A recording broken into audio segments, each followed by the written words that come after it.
അഭിഷേക ക്രമം. പുറപ്പാടിൻ്റെ പുസ്തകം 29-ാം അധ്യായം 1 മുതൽ 37 വരെയുള്ള വാക്യങ്ങൾ. അഭിഷേക ക്രമം. എനിക്ക് പുരോഹിത ശുശ്രൂഷ ചെയ്യുന്നതിന് അവരെ നിയോഗിക്കാൻ നീയെ ചെയ്യേണ്ടത് ഇതാണ്: ഒരു കാളക്കുട്ടിയെയും ഊനമറ്റ 2 മുട്ടാടിനെയും തിരഞ്ഞെടുക്കുക.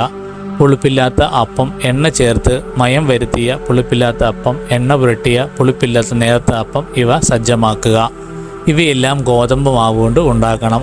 അവ ഒരു കട്ടയിലാക്കി കാളക്കുട്ടിയോടും മുട്ടാടുകളുമൊപ്പം കൊണ്ടുവരിക. നീ അഹറോനും അവൻ്റെ പുത്രന്മാരോടും സമാഗമ കൂടാരത്തിൻ്റെ വാതിൽക്കൽ കൊണ്ടുവന്ന് അവരെ വെള്ളം കൊണ്ട് കഴുകുക. അങ്കി, ഏഫോദിൻ്റെ നീലയങ്കി, ഏഫോദ് ഉരസ്ഥാനം, ഏഫോദിൻ്റെ ചിത്രത്തയ്യലുള്ള അരപ്പട്ട എന്നിവ അഹറോനെ അണിയിക്കണം. അവൻ്റെ തലയിൽ തലപ്പാവും തലപ്പാവിന്മേൽ വിശുദ്ധ കിരീടവും വയ്ക്കണം. അനന്തരം തൈലം തലയിലൊഴിച്ച് അവനെ അഭിഷേചിക്കുക. അവൻ്റെ പുത്രന്മാരെ കൊണ്ടുവന്ന് അങ്കികൾ ധരിപ്പിക്കുക. നീ അവരെ അരപ്പട്ടകളും തൊപ്പികളും അണിയിക്കണം.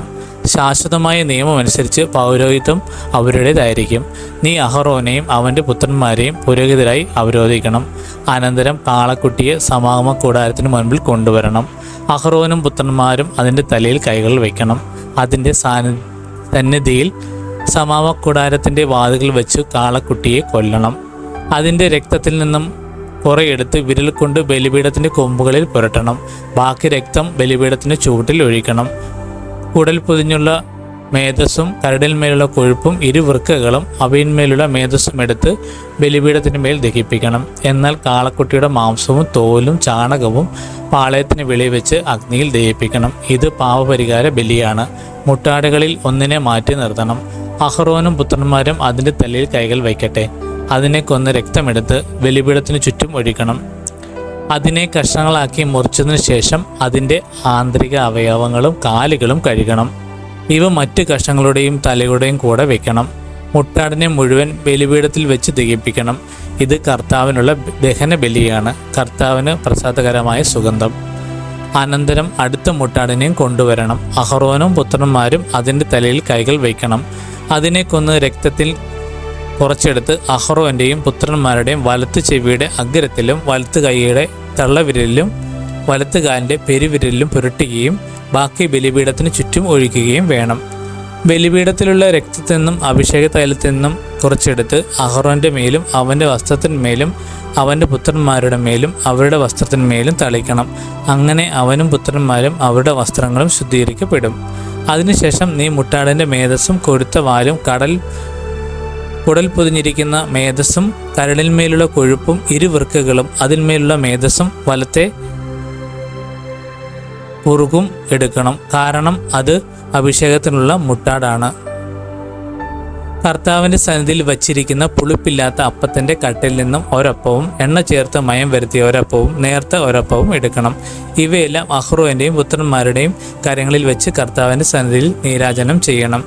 അനന്തരം അത് അവരുടെ കൈകളിൽ നിന്ന് വാങ്ങി ദഹനബലിയോടൊന്നിച്ച് ബലിപീഠത്തിൽ വെച്ച് ദഹിപ്പിക്കണം. ഇത് കർത്താവിനുള്ള ദഹനബലിയാണ്, കർത്താവിന് പ്രസാദകരമായ സുഗന്ധം. അഹറോൻ്റെ അഭിഷേകത്തിനായി അർപ്പിച്ച മുട്ടാടിൻ്റെ നെഞ്ചെടുത്ത് കർത്താവിൻ്റെ സന്നിധിയിൽ നീരാജനം ചെയ്യണം. ഇത് നിന്റെ ഓഹരിയായിരിക്കും. അഭിഷേകത്തിനായി അർപ്പിക്കുന്ന മുട്ടാടിൽ നിന്നും നീരാജനം ചെയ്ത് നെഞ്ചും പുറകും വിശുദ്ധീകരിച്ച് അഹറോനും പുത്രന്മാർക്കുമായി മാറ്റിവെക്കണം. ഇസ്രായേൽ ജനത്തിൽ നിന്നും അഹ്റോനും പുത്രന്മാരും നിയമപ്രകാരം എന്നും ലഭിക്കേണ്ട അവകാശമാണിത്. ഇസ്രായേൽ ജനം സമാധാന ബലിയിൽ നിന്നും നീരാജനം ചെയ്ത് കർത്താവിന് സമർപ്പിക്കുന്ന കാഴ്ചയും. അഹ്റോന്റെ വിശുദ്ധ വസ്ത്രങ്ങൾ അവന് ശേഷം അവൻ്റെ പുത്രന്മാർക്കുള്ളതായിരിക്കും.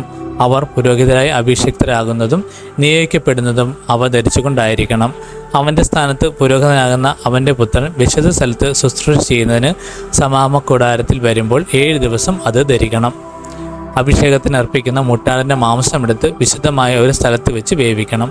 മുട്ടാടിൻ്റെ മാംസവും കട്ടയിലുള്ള അപ്പവും അഹറോനും പുത്രന്മാരും സമാഗമ കൂടാരത്തിൻ്റെ വാതിൽക്കൽ വെച്ച് ഭക്ഷിക്കണം. തങ്ങളുടെ അഭിഷേകത്തിൻ്റെയും വിശുദ്ധീകരണത്തിൻ്റെയും വേളയിൽ പാപപരിഹാരത്തിനായി അർപ്പിക്കപ്പെട്ട വസ്തുക്കൾ അവർ മാത്രം ഭക്ഷിക്കട്ടെ. അവ വിശുദ്ധമാകിയാൽ അന്യർ ഭക്ഷിക്കരുത്. അഭിഷേകത്തിന് വേണ്ടിയുള്ള മാംസമോ അപ്പമോ പ്രഭാതത്തിൽ അവശേഷിക്കുന്നെങ്കിൽ അഗ്നിയിൽ ദഹിപ്പിച്ച് കളയണം. അത് വിശുദ്ധമാകിയാൽ ഭക്ഷിക്കരുത്. ഞാൻ നിന്നോട് കൽപ്പിച്ചുള്ളതുപോലെ അഹറോനും പുത്രന്മാരും അനുവർത്തിക്കുക. അവരുടെ അഭിഷേകകർമ്മം 7 ദിവസം നീണ്ടു നിൽക്കണം. പാപപരിഹാര ബലിയായി ഓരോ ദിവസവും ഓരോ കാളക്കുട്ടിയെ അർപ്പിക്കണം. ബലിപീഠത്തിൽ പരിഹാര ബലി അർപ്പിക്കുക വഴി അതിൽ നിന്നും പാപം തുടച്ചു നീക്കപ്പെടും. അനന്തരം അതിനെ അഭിഷേകിച്ച് വിശുദ്ധീകരിക്കുക. 7 ദിവസം പാപപരിഹാര ബലി നടത്തി ബലിപീഠത്തെ ശുദ്ധീകരിക്കുക. അപ്പോൾ ബലിപീഠം അതിവിശുദ്ധമാകും. ബലിപീഠത്തെ സ്പർശിക്കുന്നതെന്തും വിശുദ്ധമാകും.